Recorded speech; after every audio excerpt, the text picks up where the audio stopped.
à tous et bienvenue sur Doctissimo. Thème de notre Minute Santé aujourd'hui, comment bien vieillir et en pleine forme. J'ai le plaisir de recevoir le docteur Frédéric Salman qui est cardiologue et nutritionniste. Et tout de suite, nous écoutons la question de Martin. Martin, 52 ans, se demande comment garder une vie sexuelle épanouie le plus longtemps possible.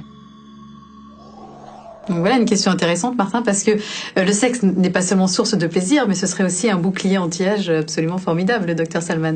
Vous avez tout à fait raison. La jouissance est une vraie source de jouvence. Et je dirais vivons heureux, vivons couchés. Alors combien de rapports par semaine, en pratique, pour concrets. un homme, très simple.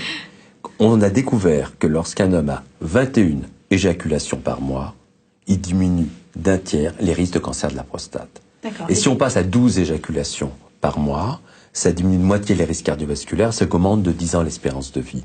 Donc, 3 rapports sexuels par semaine, c'est déjà excellent, et le plus longtemps possible dans la vie, et très régulièrement, parce que la régularité est importante. Parce que justement, à partir d'un certain âge, est-ce que l'acte sexuel n'est pas nuisible pour le cœur? Parce que c'est quand même un bon acte sexuel, ça équivaut à quoi? 20 minutes de course à pied?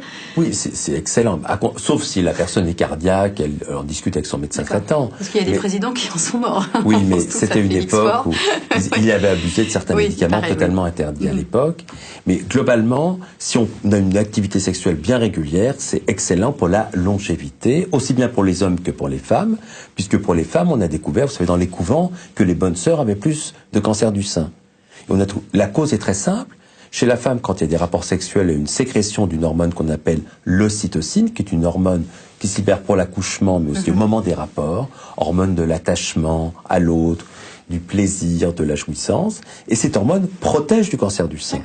Donc, des rapports sexuels hommes ou femmes, surtout qu'aujourd'hui, les programmes médicaux ont fait qu'un homme peut rester un jeune homme à 80 ans, et pour la femme, s'il y a des problèmes de sécheresse vaginale après la ménopause, il y a des lubrifiants, il y a un large choix. Bon, ça c'est plutôt encore une très bonne nouvelle. Donc voilà, Martin, au moins 3 rapports par semaine, et vous augmentez de 10 ans votre espérance de vie, donc vous savez ce qu'il vous reste à faire pour être centenaire. Merci, docteur Salman. Non.